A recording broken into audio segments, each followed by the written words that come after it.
Dave Blaney's ever had so many friends? they've all gathered at his car. Welcome back to 10 to Go, the source for NASCAR top 10s, because God knows no one else is going to do it. No, he doesn't get it done. The four's still on pit road. It's all going south for Regan Smith. After a long hiatus, I'm back. For details on potential future of this series, please stay tuned at the end of the video. For this list, we're counting down the top 10 drivers in NASCAR that had potential but never had the opportunity to deliver, ranked based on a contrast of how bad they actually did overall versus how good they proved they were when the opportunities were right. Rules: they must have competed in more than 3 years of NASCAR to date in order to be considered for this list. Drivers who vanished after less than 3 years is a list for a different day. This list will be from the perspective of how far they could have gone in the sport as a whole, rather than the top series they competed in. Green flag, 10 to go. Number 10, David Gilliland. In 2005, David Gilliland got his start parking and finishing dead last in both Phoenix Busch Series races. With a career best of 29th, 7 career starts, no sponsor, in-house engines, and not a single lead lap finish to his record, David achieved the impossible at Kentucky, qualifying 4th and hosting one of the biggest forgotten upsets in NASCAR history. NASCAR Busch Series races. David Gilliland wins at Kentucky. Everyone buying into the hype of a fluke victory, as indicated when he could not repeat the performance, causing Clay Andrews Racing to close their doors not 10 weeks later, David was given an opportunity at Sonoma driving for CJM Racing, and eventually replaced Elliott Sadler driving the M&M's 38 for the struggling Robert Yates. For the most part, David did not impress apart from 2 top 5s and a small handful of top 10s while driving the 38.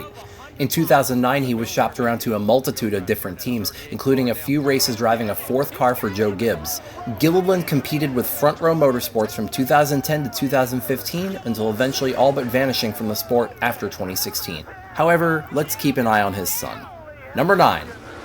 Landon Cassill. One of the drivers that I have been so impressed with tonight is driving his very first ever NASCAR Busch Series race, and he's driving it for a guy named Rick Hendrick. How about 18-year-old Landon Cassill? He just So get this, Landon Cassill's first ARCA race, first K&N Pro Series race, and first Nationwide Series race all occurred in the same month and a half. These 3 mark pretty much the earliest traceable start of his National Series career. Like many people on this list, Cassill was a development driver that was eventually abandoned after not putting up good enough numbers. That's not to say his numbers were outright bad. He ran 16 nationwide races in 2008 driving the 5 for Hendrick and 3 more driving the 4 for JR Motorsports, and finished the season with an average of around 18th. After being released from Hendrick, Cassill was traded to team after team, making only a handful of Nationwide Series starts between then and 2013. The Cup side was a bit different, let alone still also being traded to team after team. He ran for 4 different teams in 2010, most of them start in Park. The only opportunity that Cassill saw in Cup was a 2-year stint with Front Row Motorsports, where he put up to-be-expected numbers from that team. Cassill now drives for Starcom Racing, which sounds to me like a galactic federation more than a race team, and most of his time is spent in the rear of the pack. Number 8. Michael McDowell. Another sad story of an abandoned development driver, this one being from Michael Waltrip Racing. Hired in 2008 to drive part-time in Sprint Cup, this kid was an anomaly and could not have been expected to fare any better than back of the pack, having been moved to Cup directly from ARCA with no preparation in the lower NASCAR series despite being the reigning ARCA champion. After only 20 races driving for Waltrip, McDowell was released. Eventually, McDowell did find a bit of footing in the Xfinity Series, driving and winning in a one-off deal with Richard Childress back in 2016, but he has not made a start in the series since. In Cup, he's still full-time, albeit not competitive. Unfortunately, after 10 years, Michael McDowell still remains best known for this massive qualifying crash in Texas. Whoa, whoa, oh no, oh my gosh. I have never seen anything like that in my life. Number 7. Scott Wimmer. Remember we told you, Ned told you, as we did the starting lineup, about Scott Wimmer, who came here to run the ARCA race to get some experience so that he could run the NASCAR Busch Series next year for Bill Davis Racing. He has no experience on big racetracks. Well, guess what? ARCA qualifying was rained out, so he could not start the race. He moved his car over to the NASCAR Winston Cup garage. He made the race, And guess who's leading the race? Wimmer had a lot of promise and a lot of talent, accruing 5 wins in his 2002 and 2003 Busch Series seasons. So what did the kid get? Bill Davis's already struggling 22 Caterpillar car in the Cup Series for 2004 and 2005. The team won a race at New Hampshire the year before with Ward Burton. In fact, Burton is the only driver to win in the Cup Series for Bill Davis. Though they've cycled through 14 drivers that stuck around for more than a single race. Putting a rookie in a car and expecting a big turnaround does not fare well historically. Looking at you, Ganassi, and especially you, Yates. Apart from a third-place finish to start his rookie year at Daytona and a single other top 10, Wimmer struggled as expected. Wimmer's struggles in 2004 were duplicated and then some in 2005 before getting canned from the team. Wimmer found a new ride in the 4-car owned by Larry McClure, definitely not a step in the right direction. But at the end of 2006, Richard Childress announced he would be picking up Scott and putting him in the 33 car for the final race of the year at Homestead. Wimmer impressed, finishing 12th, and just like that, new life was breathed into Scott. It's going to be a new race record for speed, and for Scott Wimmer, it's going to be a record day. His first win for Richard Childress Racing. Here he comes to the stripe, the winner at Nashville, Scott Wimmer. Scott, running only 23 of the 35 races in the Nationwide Series for Childress in 2007 and 2008, pretty much duplicated both his top 5s and top 10s, but it took him over a year to finally return to victory lane. Jeff Burton winning 5 races in that same car and half as many starts was definitely a factor in Wimmer losing the ride and Richard Childress dropping him before giving him another chance at Cup. Richard considered Wimmer for a 4th team, but the sponsor wasn't going for it. Wimmer drove for a couple of low-funded teams since then, but has not entered a race since 2011. Number 6, Matt Crafton. It took this guy over 170 tries to win a Truck Series race, but when he did, his career catapulted. Not 2 years later, consistently competing for championships. After over 10 years driving in the Truck Series, Matt was finally given an opportunity in the Nationwide Series in 2013 driving for Richard Childress, where he impressed over the 3 races he drove. Really impressive what I'm seeing out of Matt Crafton. The guy's been talking about him all night long, but just to jump in this 33 of Richard Childress' car and run this strong, posting a 10th and a pair of 3rds. In 2015, Matt also got an opportunity to drive the 18 for Joe Gibbs in the Daytona 500, replacing an injured Kyle Busch, where he performed well and finished 18th. Despite all this, Matt was not given another opportunity to date to drive in any series above the trucks, and at age 42, it's unlikely a team would take a chance on him now. Number 5. Question Johnny right Benson. now is, can he pull off the first and certainly one of the biggest victories that he will ever have in his career? That would be an upset, wouldn't you think? If Johnny Benson pulls off the Brickyard 400, that will be called an upset. Ever seen a guy drive for a struggling team and perform well, then move to one of the best teams in the garage and struggle? Johnny Benson did that. After winning a trio of races in Busch as well as the 1995 championship, Johnny drove for the soon-to-be non-existent Chuck Ryder in Cup for a few years and managed to finish 11th in the series points in 1997. He then inherited the 26 for Jack Roush, and speculations are abound that this was nothing more than the R&D car after his 1998 season. I mean, how else do you explain that nobody has been particularly successful driving this car? Well, maybe aside from Kurt Busch, but the number was 97, not 26. I don't know. It's all politics at this point. The point is, Johnny moved to the 10 after being eventually released from the 26, finishing top 30 in points while still missing 5 races, and even eventually notching a win at Rockingham toward the end of the 2002 season. He came back in 2003 and struggled some more, and the 10 was eventually given to number 4. Scott Riggs is going to make his first trip to the Nextel All-Star Challenge. Riggs wins the Nextel Open. Scott Riggs. Talk about bad luck. Riggs had every type of luck imaginable, from one of the most vicious blowovers in the last 20 years to some heavy hits while running top 5. In trucks, Riggs was the next big thing, winning 5 races and scoring 15 top 5s in his first 2 full seasons. He brought his success to Busch as well, winning 4 races and accumulating 30 top 10 finishes in his first 2 seasons. But in Cup, he did not adapt as quick.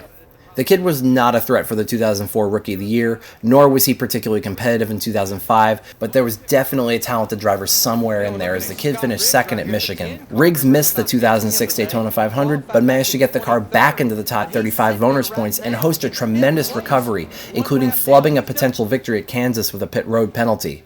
Riggs finished the year 20th in points, which is definitely impressive considering the circumstances. The entire Evernham team struggled in 2007, their banner driver Kasey Kahne even missing the chase. Riggs was released from the ride toward the end of the 2007 season, and the team figured it would be best to commit suicide by giving the ride to the inexperienced Patrick Carpentier. The team disbanded after missing 6 races, including its last entry at the Fall Talladega race. Riggs then moved to the capsizing Haas CNC Racing for 2008, where he struggled heavily, and the team's merger with Tony Stewart spelling the end of Scott's hopes to capitalize on his early promise. Riggs moved between start and park teams for the next few years until leaving the sport after 2013. Number 3. Moves to Hendrick Motorsports in 2000. Kasey Mears. Imagine you're in a race, driving a car that's great on long runs, but a caution comes out every 20 laps following lap 50. That's the best way to describe the career of Indy Lights driver turned NASCAR driver Kasey Mears. In the beginning, Kasey Mears was subpar at best. His first 2 Busch and Cup Series seasons in which he drove for Ganassi weren't all that impressive. Toward the end of 2005, however, Mears had 2 races where he was nearly able to grab a win, especially at Homestead where he led 75 laps. He wants to have a good run. Most of all, he wants to get his first Nextel Cup win. He thinks he can do it tonight. Marty? But just as things began to settle for Mears and he was able to get his footing, that's when monkey wrenches began to be thrown at him, starting his 4th full season. Where Mears was used to Jimmy Elledge as his crew chief and having the 41 team behind him, he was moved to the famed 42 Texaco Haviland Dodge for Ganassi with crew chief Donnie Wingo. Kasey won a Busch race that year, the first of his career, and was able to find some consistency, finishing the season in Cup with a pair of runner-ups. Is out of fuel. Mears gets 2nd place. 2006 marked Kasey's best points season as well, finishing the year 14th. In 2007, Mears moved from Ganassi to Hendrick Motorsports to drive the 25, where he at first fought to even stay inside the top 35 in owners' points, recovering instantly with a win at the Coke 600. Coast from there. For the National Guard, Kasey Mears is going to win his first Nextel Cup race, the Coke 600. Good for him. All right. Kasey competed to make the chase and finished the year 15th in points. Kasey then moved again in 2008 from the 25 to the 5, and demons hit the 5 car all year long. Kasey notched only 6 top 10s and finished 20th in points. Mears met 2009 with even more change, moving to the 07 Jack Daniels machine for Richard Childress, and he had 3 different crew chiefs throughout the year. No surprise, Mears struggled. Unfortunately, 2009 marked the end of Mears' competitive career, and Mears finished his NASCAR Cup Series career driving with the underfunded Germain Racing for 7 years. What a mess. Number 2. Dave Blaney. Dave Blaney's career began in 1992. Well, that's at least what my sources say. He only had a single NASCAR start in 1992, and then he disappeared until 1998 in the Busch Series. Blaney spent the first several years of his career with Bill Davis Racing, driving the beautiful Amoco 93 in both Cup and Busch.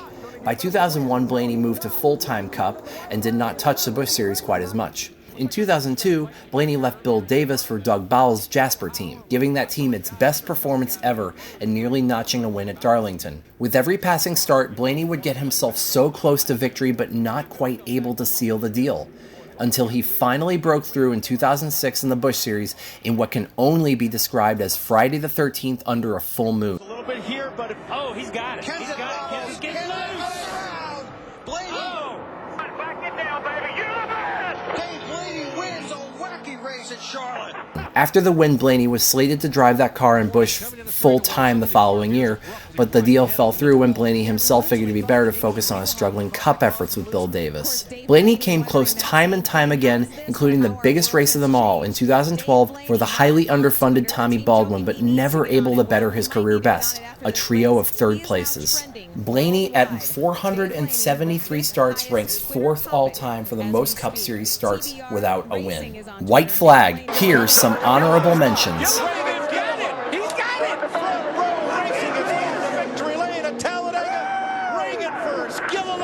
Southwest. J.J. Yeley needed this type of weekend. That race team needed this, the 18 team. Yeah. All right. Get it. And coming down for the checkered flag for his 2nd career win, Brian Vickers does it at Michigan.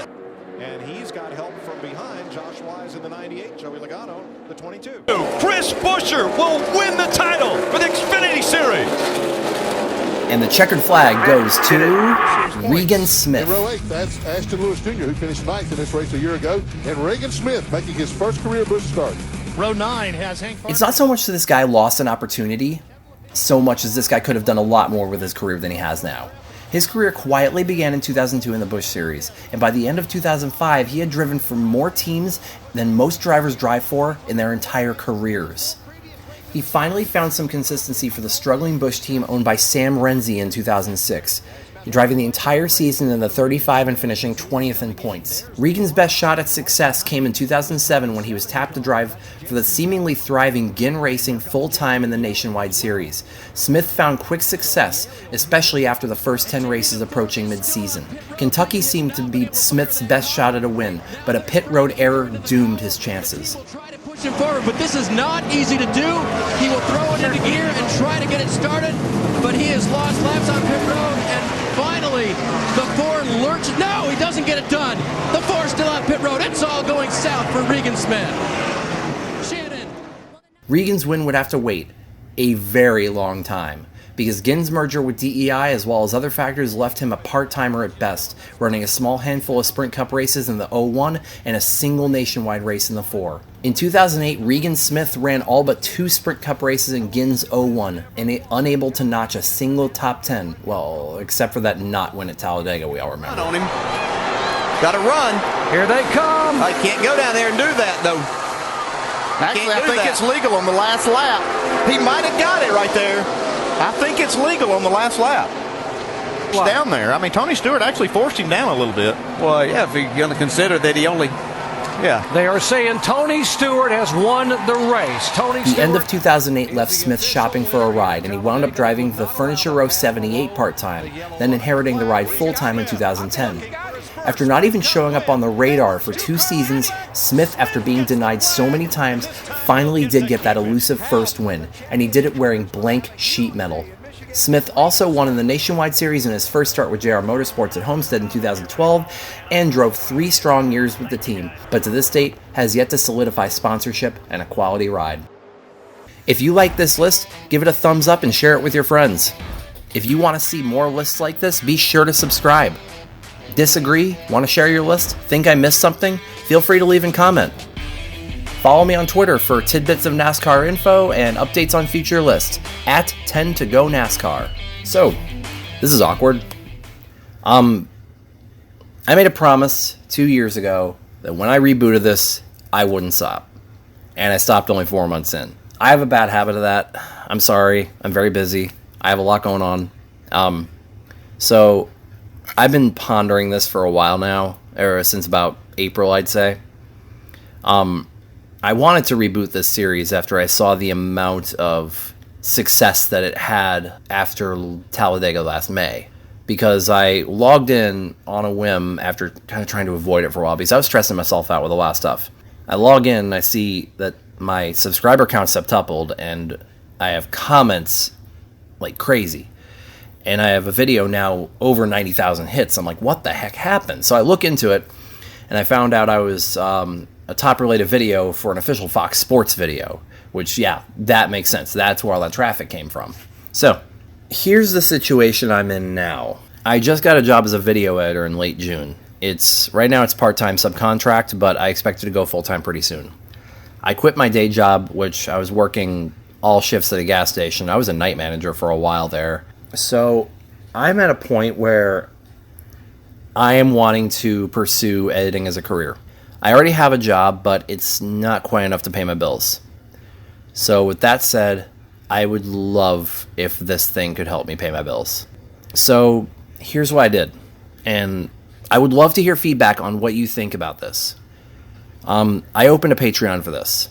Depending on how much turnout I get on that Patreon will dictate how I run this series. If I can get over $100, I will guarantee you an episode a month. But if I can get above that, it'll come to a point where I don't know what I'm going to do after a certain point, because I haven't, apart from the lists making, I don't know what else I would do on this channel, and I also want to hear some thoughts on that. What are some good ideas you guys would have for some series?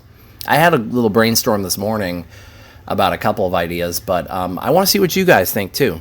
But the Patreon is kind of going to dictate this, because these take the better part of about 2 days to actually finish.